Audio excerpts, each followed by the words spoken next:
नमस्कार श्रोताजन।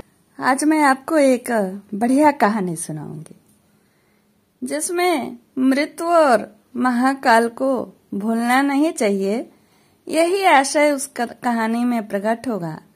और महाकाल कैसे अपने जीवन में किस तरह के रूप रंग बदल करके आते हैं, इस कथा से वही आपको पता चलेगा।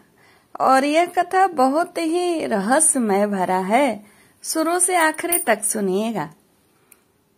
कथा कहानी का नाम है महाकाल। सम्राट विक्रमादित्य अन्य राजाओं की तरह विलासी नहीं थे। वे हर समय इसी चिंता में रहते थे कि प्रजा की किस किस बात की तकलीफ है और किस प्रकार मैं दूर करूं। जिस शासक को प्रजा की चिंता नहीं, अपने ही चिंता रहती है, वैसा शासक रक्षक नहीं भक्षक होता है। और एक दिन प्रातः 4 बजे महाराज अपने महल से बाहर निकले, बिल्कुल अकेले, किसानी वेश, एक ओर चल दिए। एक जंगल में जाकर देखा कि एक तरफ से एक वृक्ष आया और उनकी सामने वाली राह पर होकर आगे आगे वह वृक्ष चलने लगा। उस वृक्ष ने महाराज को तो देखा नहीं, परंतु महाराज सम्राट ने उसे देख लिया था। थोड़ी दूर चलकर वह वृक्ष जमीन पर लोटपोट हो गया और एक आला बाला 16 साला नवयुवती बनकर एक कुएं पर जा बैठा। सम्राट भी छिपकर यह निराला तमाशा देखने लगे। तब तक कुएं पर 2 सिपाही आए। दोनों सगे भाई थे, छुट्टी लेकर के घर जा रहे थे। युवती ने मुस्कुराकर बड़े भाई से कहा, तुम्हारे पास कुछ खाने को है क्या? बड़ा सिपाही बोला, जी नहीं। युवती ने कटाक्ष मारकर कहा, अरे मुझे तो बड़ी भूख लगी है। बड़ा सिपाही जो था उस युवती पर मोहित हो गया था। वह बोला, यदि आपकी आज्ञा हो तो मैं समीप गांव से कुछ खाने को लेकर के आऊं। और वह सुंदरी बाला बोली, अरे आपको तकलीफ होगी, क्यों जाएंगे? तो बड़े भाई ने कहा कि आपके लिए क्या तकलीफ, मैं तो आपके लिए जान तक दे सकता हूं। युवती ने कहा, क्यों? तो बड़े ने स्पष्ट रूप से कह दिया कि सुंदरता के कारण। सुंदरता भी ईश्वर में से ही आती है। सुंदर चीज को देखने से मालूम होता है मानो ईश्वर का दर्शन हो रहा है। फिर युवती ने कहा, ठीक है, जाके लेके आओ। बड़ा भाई चला गया। फिर युवती ने पीछे से छोटे भाई को बड़ा कटाक्ष मारा और अपने पास बुलाया। वह आकर अदब से अलग दूर बैठ गया। यहाँ पर युवती उससे कहती क्या है, अरे मैं तो तुम पर रेज गई हूँ। तो छोटे ने कहा, अरे ऐसी बात मत कहिए, आपने बड़े भाई साहब पर कृपा कटाक्ष किया था। आप तो मेरी भावज हुई और भावज माता होती है। वह युवती बोली, अरे तुम तो बड़े मूर्ख मालूम पड़ते हो। क्यों मैं मूर्ख हूँ? तुम्हारे बड़े भाई की क्या उम्र है? 50 साल। और तुम्हारी 35 साल। और मेरी और आपकी तो आप ही जाने। छोटे ने कहा, अपनी बुद्धि से बताओ। तो छोटे ने कहा, होगी आपकी उम्र 15-16 साल। युवती ने कहा, अब तुम ही बताओ कि एक 15 साल की लड़की 35 साल के आदमी को पसंद करेगी या 50 साल बूढ़े को? छोटा सिपाही निरुत्तर हो गया। युवती ने कहा, जो मैं कहूं वही करो, तुम मेरे साथ भाग चलो। छोटा नहीं तैयार हुआ। आप मेरे बड़े भाई से सप्रेम बात कर चुकी हैं और आप मेरी भावज हैं। मैं आपको माता के समान मानता हूं। युवती ने कहा, मेरी आज्ञा नहीं मानोगे तो तुम तो मारे जाओगे। चाहे कुछ भी हो जाए, इसकी परवाह नहीं। थोड़ी देर में पाव भर पेड़ा लेकर बड़ा सिपाही आ गया। युवती ने अपनी साड़ी जहां तहां से फाड़ डाली। उस फटी साड़ी से मुंह ढककर वह रोने लगी। बड़े भाई ने पूछा, तुम क्यों रोती हो? यह लो पेड़ा खाओ। युवती ने कहा, पेड़ा तुम उधर डाल दो कुएं में और तुम भी उसी में कूद मरो। बड़े ने कहा, क्यों? अरे ये तुम्हारा छोटा भाई बड़ा दुष्ट है। यदि तुम जल्दी ना आ जाते तो इसने तो मेरे सतीत्व को नष्ट कर दिया होता। यह देखो, छीना झपटी में मेरी रेशमी साड़ी तार तार हो गई है। बड़े ने कहा, क्यों बे, यह हरकत? भाई साहब, यह तो झूठ कहती है। तू बड़ा सच्चा है और यह झूठी है। मैंने कुछ भी नहीं किया भैया, और यह बिना कारण ही रोएगी क्या? साड़ी कैसे फटी मैं क्या जानू। अबे साले, तू बड़े पाजी है। देखो, गाली मत देना भैया, गाली में विष बसता है। चोरी और सीना जोरी, तू भाई नहीं दुश्मन है। इतना कहकर उसने तलवार म्यान से बाहर निकाला। छोटा भाई बहुत ही सुशील था, परंतु कलयुगी ही ना।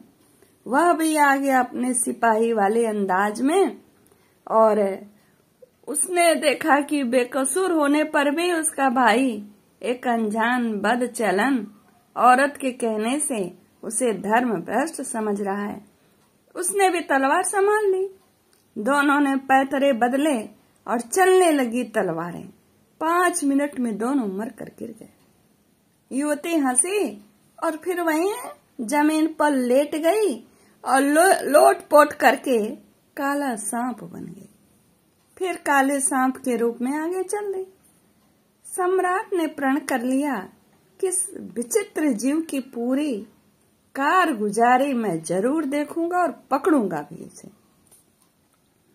अब वह सांप आगे चलकर मिली एक नदी। उसी में आ रही थी एक बड़ी नाव। उसमें में बैठे थे 300 आदमी, और जब वह नाव बीच धारा में पहुंची, वही काला सांप नदी में कूद पड़ा और नाव की सीध में तैर चला।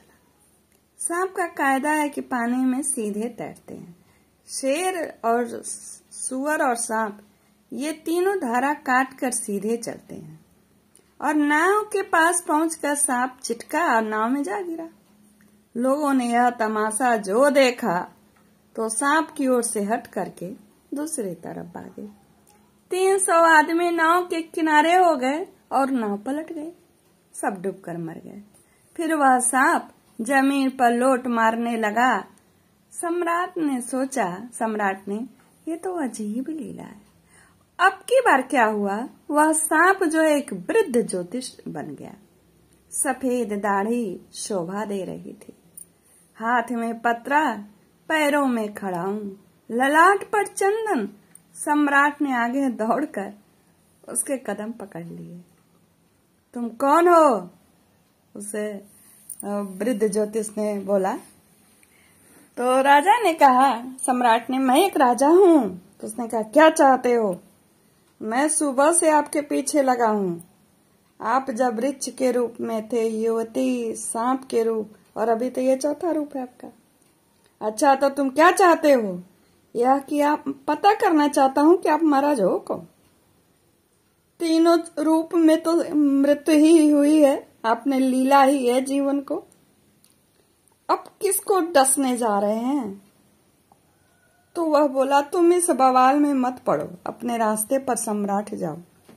सम्राट ने कहा, नहीं स्वामी, जब तक आपका परिचय प्राप्त न कर लूंगा तब तक डग न धरूंगा, यानी एक पग भी आगे नहीं जाऊंगा। तो वह बोला, मेरा नाम है महाकाल। मैं गीता में वर्णित उत्कट काल हूँ। लोगों के विनाश के काम में लगा रहता हूँ। सम्राट, आप जिसे चाहते हैं उसे साफ कर डालते हैं। राजा ने कहा, करे आप तो जिसको चाहते हो उसको तो मार ही डालते हो।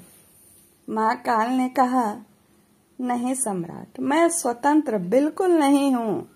मैं तो एक परमात्मा का एक तुच्छ सेवक हूँ। परमात्मा सम्राट है, प्रारब्ध प्रधानमंत्री, और मैं तो एक अधिकारी हूँ। प्रधानमंत्री की आज्ञा से मैं मारने योग्य पात्रों को पहचानता हूँ और फिर उसे मौत के घाट उतार देता हूँ।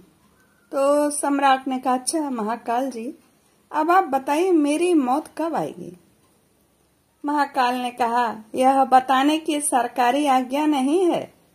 तुम अभी बहुत दिनों तक जीवित रहोगे। तुम्हारे द्वारा ईश्वर अनेकों परोपकार के काम कराएंगे। तुम भी ईश्वराधीन, मैं भी तो ईश्वराधीन। जाओ, तुम अपने रास्ते जाओ और मैं अपने रास्ते जाऊं। सम्राट ने कहा, फिर भी इतना तो बतला दीजिए कि मेरी मौत कैसे होगी। महाकाल ने कहा, कोठे पर से गिरकर जिस दिन तुम रपट पड़ोगे समझ लेना कि बस मौत आ गई है। सम्राट ने कहा, अब किसके घात में अब आप जा रहे हो। महाकाल ने कहा, तुम्हारे अधिकार से बाहर का प्रश्न है। आपने रिक्श बनकर क्या किया था, क्योंकि रिक्श वाली घटना तो उन्होंने सम्राट ने देखी नहीं। महाकाल ने कहा, एक आदमी पेड़ पर चढ़ा लकड़ी काट रहा था, उसको पेड़ से गिराने के लिए मैं रिक्श बन गया था और पेड़ पर चढ़ गया था और वह उसे गिराकर मारा था। आप विविध प्रकार के रूप क्यों बनाते हैं महाकाल। महाकाल ने कहा, जिसकी मौत जिस रूप में लिखी होती है उसे मैं उसी बहाने से मारता हूँ। हीला रिजक बहाने मौत। सम्राट ने कहा, क्या कोई आपके कराल हाथ से बचा भी है। महाकाल ने कहा, कोई कोई जोगे बच गए, पार ब्रह्म की ओट, चक्की चलती काल की, पड़ी सभी पर चोट। सम्राट ने कहा, क्या करने से मौत नहीं आती है। महाकाल कहते हैं, परमात्मा की शरणागति से। परमात्मा अपने भक्त का काल अपने हाथ में ले लेते हैं, उस पर मेरा अथवा प्रधानमंत्री का कोई अधिकार नहीं रह जाता। सम्राट ने कहा, आपका यह आज का किस्सा यदि किसी को मैं सुनाऊं तो क्या वह सुनेगा, सुनकर भी क्या वह कुछ समझेगा। महाकाल ने कहा, अरे लोग प्रेम के किस्से लिखते पढ़ते हैं, दिल बहलाव की कहानियां सुनते हैं। जिन कहानियों से दिमाग को खुराक मिलती है वे उन कहानियों को वे नहीं सुनते। सम्राट बोले, सुनेंगे भी तो उसे गप मानेंगे। महाकाल ने कहा, कहेंगे ऐसा हो ही नहीं सकता। फिर सम्राट ने कहा, सचमुच यह जगत विचित्रताओं की रंगभूमि है। इस जगत को कोई भी नहीं जान सकता, यद्यप सभी समझते हैं कि वे इस जगत को जानते हैं। हर कोई कहता मैं जानता हूँ। महाकाल ने कहा, यह भी उनकी एक विचित्रता ही है, समझो कि नहीं जानते हुए भी कहते हैं मैं जानता हूँ। सम्राट ने अंत में कहा, मैं आपको प्रणाम करता हूँ, अब आप जाइए। आपके दर्शन से मुझे यह उपदेश मिला कि काल और ईश्वर को कभी नहीं भूलना चाहिए। यह कहानी कथा यही पूर्ण होती है। नमस्कार श्रोताजन, ऐसे ही ज्ञान वर्धक, उपदेशक और सबसे बड़ी बात मनोरंजक, आनंददायक कथा लेकर आपके सामने प्रस्तुत होंगे। आप लोग भी मुझे आगे बढ़ने में मदद करें।